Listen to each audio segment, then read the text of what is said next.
This is Dave Mustaine from Megadeth, and you're listening to Metal on KLQ with Greg Giles.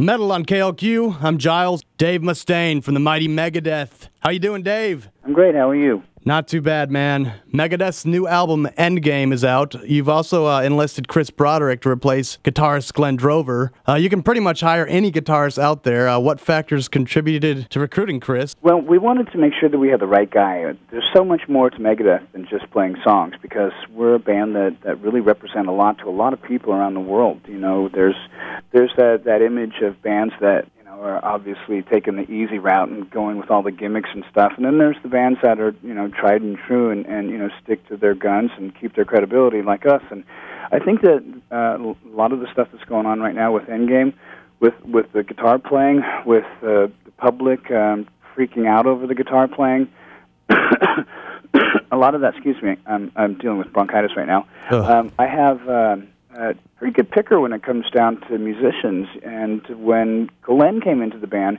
he was probably the best talent scout we had versus guitarist, because he recommended Shawn, who was, in my mind, the number 2, if not number 1 drummer in Megadeth's history, just because of the whole package, what he brings. All the other drummers had great this or great that, but it wasn't, all around the overall score was really not as high as I'd hoped, and Shawn's overall score in my book is way higher than any of them. So he also recommended Chris, and I didn't know who Chris was. I didn't know who Jag Panzer was, of course, and I knew who Nevermore was. But I didn't know who Chris was, and I saw him on YouTube, and I thought, wow, he's really talented. Now, I'll just see if he can do that in one take, because it's on YouTube. You can do anything with film. So he came down to my house, and I said, okay, show me what you got. And he started playing. I said, okay, that's really great. Now, come on downstairs and help me build my gym. So, because he was like a strapping horse, right, walking in with legs growing out where his arms should be. And I figured, all right, we'll see how this works. Because at the end of the project, I realized, one, we work good together. 2, we both follow directions meticulously, like we had the same brain. And 3, we when we were done, there were no parts left over. So we really became friends that day. Now, I don't recommend that anybody auditioning guitar players tries to build a gym, but it certainly worked after doing the guitar part to try and focus on the relationship part, because that's so important. And Chris, he's so excited about this whole thing because, he's so talented, but he hasn't ever been to this level. So doing a relatively mundane task such as building a gym kind of bonded you guys immediately. In more ways than one, because, he's a health enthusiast. He's a nut about it. And, I'm trying to stay as healthy as I can with the issues that's going on from the headbanging over all the years and, not taking care of myself better. But, that's something I've either slowed down or I believe I've stopped in some circumstances. But I feel better than I ever have, and I attribute a lot of that to just the overall morale of being around Chris. And, Shawn, every day when we see each other, we're always focusing on how we can make things better, song-wise, set-wise, arrangement-wise. And, I just started talking to him the other day. I said, well, looks like things are going to be what they are, and, it is what it is, and it ain't going to change. So we need to start focusing on our last record, and we'll work on our live performances as one thing, and we'll work on this last record as another. And I said, are you ready to start writing again? And he said, I can't say what he said, but he said something blank, yeah, man. Yeah, man, perhaps? Yeah, that's what he said. All right. Hey, going back to Shawn real quick, though, you had brought him up as being a phenomenal talent, and is it true, I read that Shawn's first show was with Megadeth? Any truth to that? Third. He had done 2 concerts before that, and after we did the first show, he requested to go to the hospital because he had an incredible bout of vertigo. I was going to say impetigo. He had vertigo, so he went to the hospital, and he came back, and I said, how you doing, man? Well, what happened? He goes, well, it's my 3rd concert. And I said, oh, my God, I'm so glad you didn't tell me that, because if I would have known that, I would never have done it. I would have been too nervous that he couldn't pull it off. But he was a beast from the very beginning. You know, we've had, you know, some moments that have been really hard for him to watch because it's been painful for me because, you know, I know how much he cares about me. And you know, it really breaks his heart watching people like some of these websites that their sole purpose is to attack me. You know, that bothers him. But I told him, I said, you know, don't worry about it. I own those websites. They couldn't go a day without talking about me, so it's fantastic. You know, they can talk as bad as they want. One day, the guys that are saying it are going to realize that they missed out on seeing a legend, which is, you know, their loss. But, you know, I mean, I like people who do their own thinking. And, you know, I think it's really cool the way we've been able to capture a whole new audience right now, especially with Endgame. Endgame's a really exciting record. Now, Glenn conveniently didn't mention that about Shawn, did he?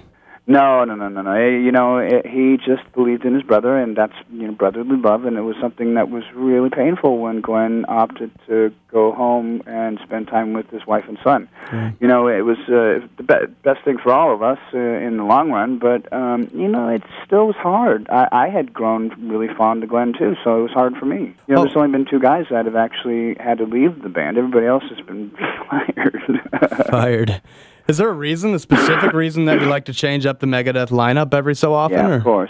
It's just loss of vision, you know, commonality. There's a common goal, there's a common thread, and when we all start to go different directions, you know, it's like a 3-corded braid. You know, if you start to unravel that and each person starts going in their own direction, it loses its strength.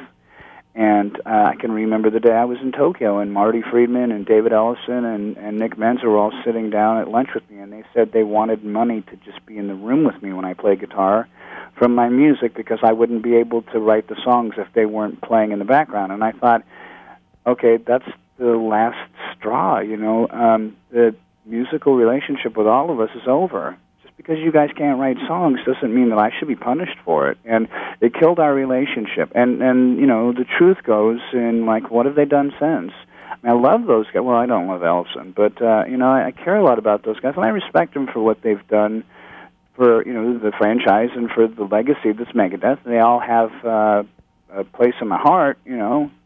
But there's just it's a difference when you lose your vision and you start to be in it for the wrong reasons. Because if you're playing music for money, you're playing for the wrong reason. Yeah, no kidding about that. I play music because I love it. I have my own radio station now because I love it. I want people to hear great music. There's not a lot of stations that have the freedom to play what the DJs really want to play. You know, they've got metal blood more than I do, and you know, they're more rebellious than I'll ever be because they're completely held back within the confines of a playlist. But, you know, I know the truth, and I know how people feel when you go out there and you do your job. I'm kind of like the Johnny Cash of metal, and I love it. Yeah, it's a good analogy. You got Lomenzo over on the side, you know, playing bass. James used to play in White Lion back in the day. Now, wouldn't you have kicked his ass somewhere on Sunset Strip back in the 80s for being a glam rocker? There's days where I'd kick his ass still, but, you know, it's just part of being in a band. You know, hopefully some of these things that come up with all of us will remain small things. But, you know, you never know. I'm a highly charged person. We've got a very stressful job, and James he's getting up in age, and I know that he loves his wife and daughter, and I don't know how much longer he's going to want to be playing. You know, so I'm really grateful for the work he's done with us so far. I see there's a whole new lifeblood that has been infused into the band with Chris. So I don't know how many records I've got left in me, but you know, if per se there was ever a change or anything like that, I'd want to just keep getting the same kind of exciting players I've always gotten.